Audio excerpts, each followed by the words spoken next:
আর বরুণের কিছুদিন হলো বিয়ে হয়েছে,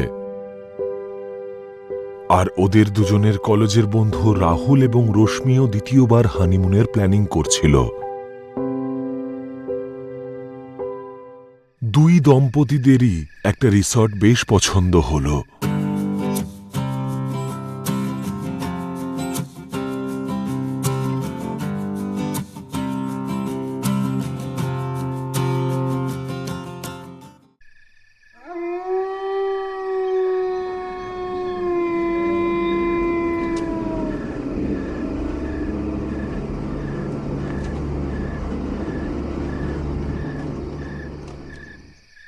আর সিদ্ধান্ত মতন তারা কিছুদিনের মধ্যেই রিসর্টের সামনে পৌঁছে গেল, আর সেটা দেখে তারা পুরো চমকে গেল।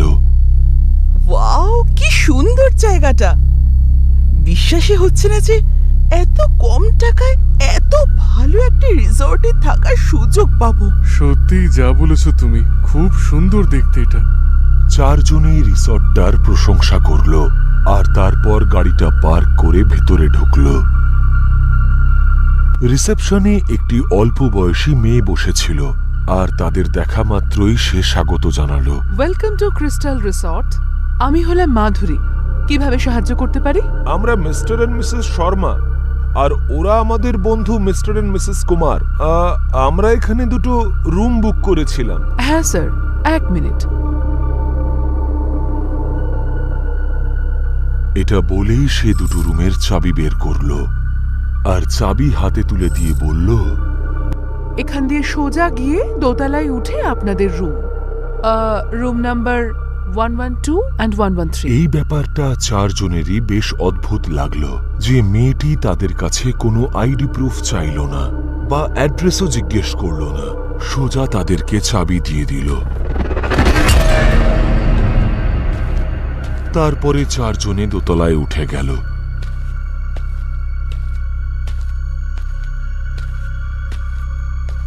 আর তারপর নিজেদের রুমের দিকে চলে গেল। তাদের রুমগুলো বেশ পছন্দ হয়। হাত মুখ ধুয়ে রাহুল আর রেশমি বিছানায় বসে গল্প করছিল, আর তারপরে রেশমি রাহুলকে বলল, রাহুল, তুমি ডিনারে কিছু একটা অর্ডার করো। আমি বাথরুম থেকে আসছি। এই বলেই রেশমি বাথরুমে চলে গেল। আর সার্ভিস ফোন থেকে রাহুল ডিনার অর্ডার করল।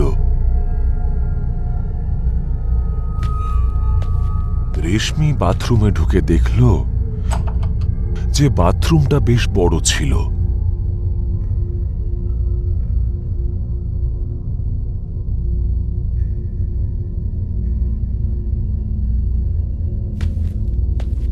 বেসিনের সামনে গিয়ে রেশমি মুখে জল দিতে লাগলো। 2 থেকে 3 বার জলের ঝাপটা দেওয়া মাত্রই রেশমি বুঝতে পারল যে ওর পেছনে কেউ একজন দাঁড়িয়ে আছে। মুখ তুলে সে আয়নায় তাকালো আর আতঙ্কিত হয়ে পড়ল। ওর ঠিক পেছনে নীল শাড়ি পরে একটা লম্বা চুলওয়ালা মহিলা দাঁড়িয়ে আছে। তার গায়ের রংটা পুরো সাদা ধবধবে এবং ভয়ঙ্কর চোখ নিয়ে সে তার দিকেই তাকিয়ে রয়েছে। রেশমি চিৎকার করে পেছন দিকে ঘুরল। সেই ভয়ঙ্কর চেহারার মহিলাটা রেশমির গলাটা চেপে ধরল এবং ধাক্কা মেরে মাটিতে ফেলে দিল।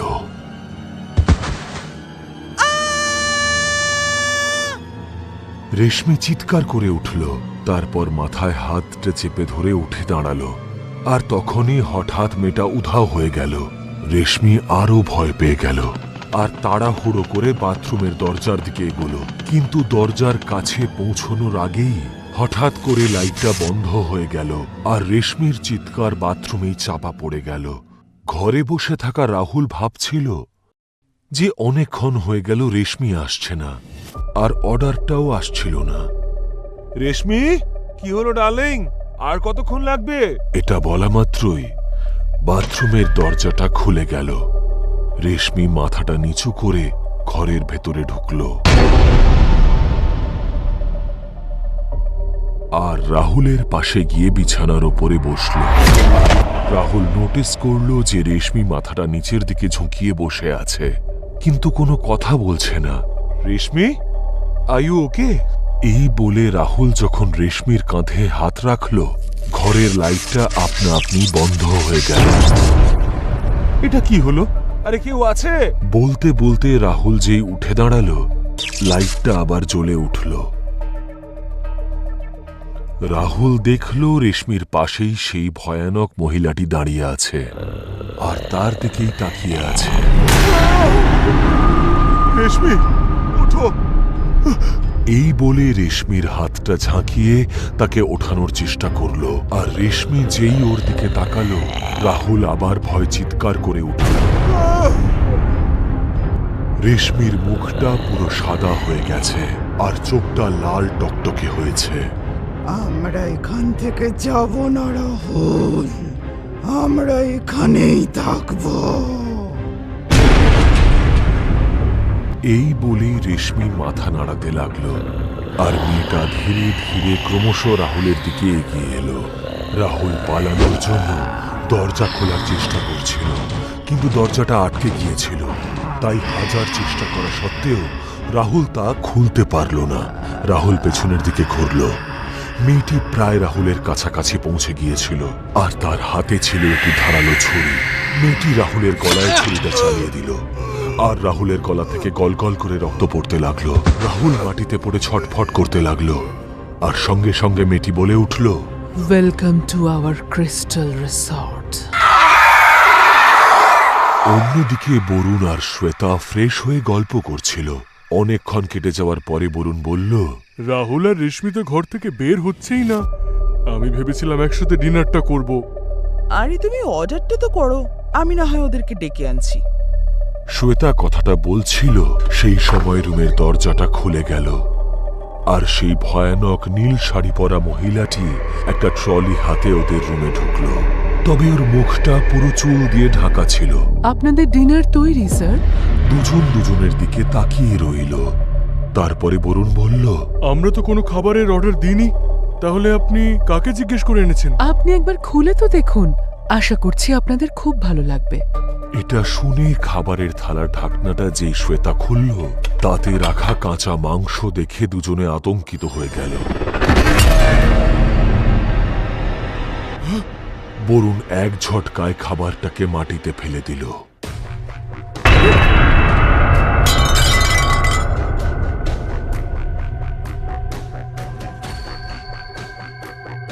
এসব কি করেছেন আপনি? আমাদেরকে কাঁচা মাংস খাওয়াতে এসেছেন? এটা শোনা মাত্রই যখন মেয়েটি মুখ তুলে বরুণের দিকে তাকালো, তখন দুজনেই ওর মুখ দেখে ভয় চিৎকার করে উঠল।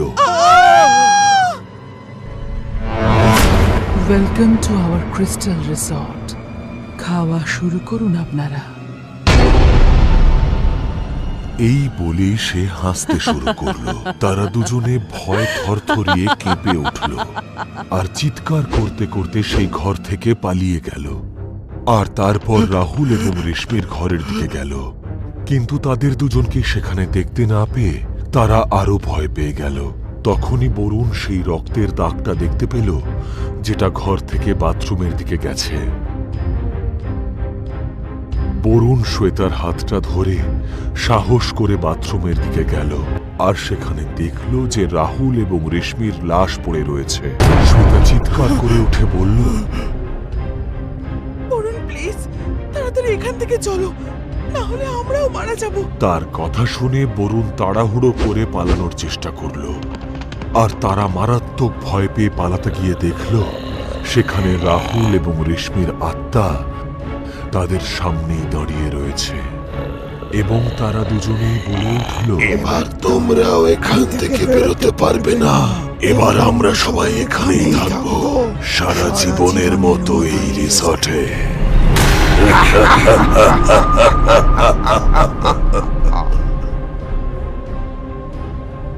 এই বলেই দুজনে ভয়ানকভাবে হাসতে শুরু করলো, আর শ্বেতা এবং বরুণ সেখান থেকে পালানোর চেষ্টা করলো।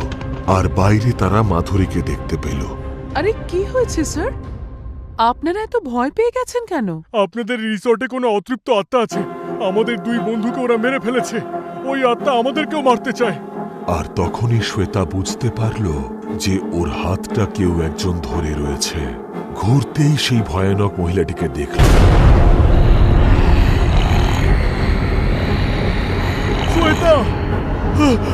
চিৎকার করে উঠল, কিন্তু ততক্ষণে ওই মেয়েটি শ্বেতাকে টানতে টানতে অন্য একটা ঘরে নিয়ে চলে গেছে এবং সেই ঘরের দরজাটাও আপনা আপনি বন্ধ হয়ে গেল।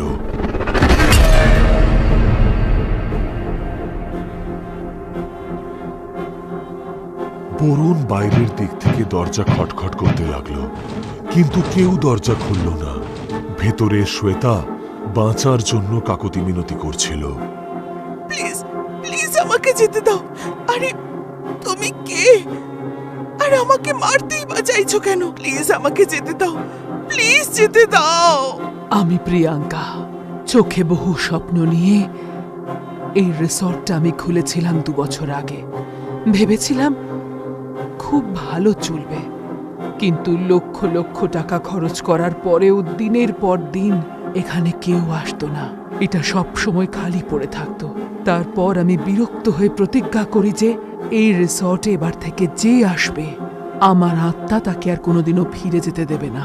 সবার আত্মাকে আমি এই রিসর্টে আটকে রাখবো সারা জীবনের মতো। আর তারপর আমি এই ছুরি দিয়েই আত্মহত্যা করি। এই বলে সে চুপ করে গেল। আর তার পিছনে দাঁড়িয়েছিল সেই সমস্ত আত্মারা যারা এখানে থাকার জন্য এসেছে। তাদের মধ্যে রাহুল এবং রেশমিও ছিল। তারা সবাই শ্বেতার দিকে এগিয়ে আসছিল। শ্বেতা পালানোর জন্য দরজা খোলার চেষ্টা করলো আর বারবার তাদের দিকে ঘুরেও দেখছিল। এর মধ্যেই ওর হাতটা প্রিয়াঙ্কা চেপে ধরল আর চুলের মুঠি ধরে নিজের দিকে ঘুরিয়ে নিল আর সজোরে ছুরি চালিয়ে তাকে সেখানেই শেষ করে দিল। তারপরে হঠাৎই দরজাটা খুলে গেল আর মুন্ডহীন শ্বেতার লাশটা দরজা খুলতেই বরুণের সামনে মাটিতে পড়ল। প্রিয়াঙ্কা ওই লাশটার পাশে এসে দাঁড়ালো। বরুণ চিৎকার করে সেখান থেকে পালানোর চেষ্টা করল আর আবার সে মাধুরীর সঙ্গে ধাক্কা খেল এবং বরুণ বলল, মাধুরী, সবাই মারা গেছে। ও সবাইকে মেরে ফেলেছে। ও বলছে ও আমাদেরকে এখানেই আটকে রাখবে। বাঁচতে চাইলে আমার সাথে পালাও। এই শুনে মাধুরী হেসে উঠল। তারপর বরুণের হাত ধরে বলল, ঠিকই তো বলছেন উনি। আজ থেকে তোমরা সবাই এখানে থাকবে সারা জীবনের মতো। প্রিয়াঙ্কা ম্যাডামের এই রিসর্ট কখনো ভাঙা থাকবে না। এই বলে মাধুরী খুব বাজে ভাবে হেসে উঠল। বরুণ নিজেকে ছড়ানোর আপ্রাণ চেষ্টা করল, কিন্তু মাধুরী তার হাত চেপে ধরেছিল।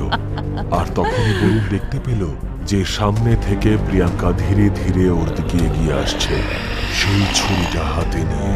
বরুণ গায়ের জোরে মাধুরীকে ধাক্কা মেরে ফেলে দিল এবং বাঁচার জন্য মেন গেটের দিকে দৌড়ল। প্রিয়াঙ্কা প্রচন্ড রেগে গিয়ে মাধুরীর কাছে এলো। আমাদের রিসর্টে আসা অতিথিদের তুমি এখানে আটকে রাখতে পারোনি।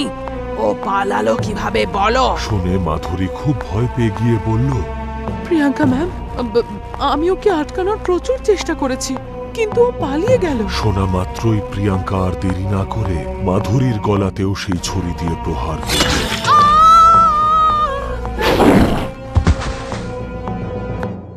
বরুণ অনেক কষ্টে মেন গেটের কাছে এসে পৌঁছল, কিন্তু গেট থেকে বেরোনোর আগেই আচমকা গেটটা বন্ধ হয়ে গেল।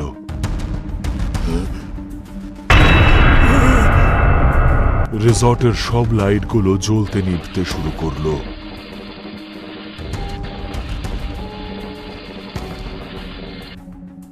আর এরই মধ্যে প্রিয়াঙ্কা তার কাছে পৌঁছে গেল।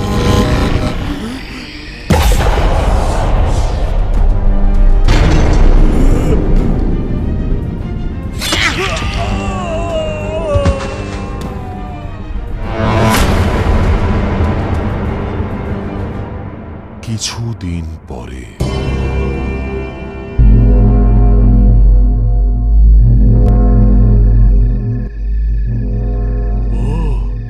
রিসর্টটা কি সুন্দর। ওরা যখন রিসর্টের ভেতরে ঢুকলো, দেখলো রিসেপশনে বরুণ বসে আছে।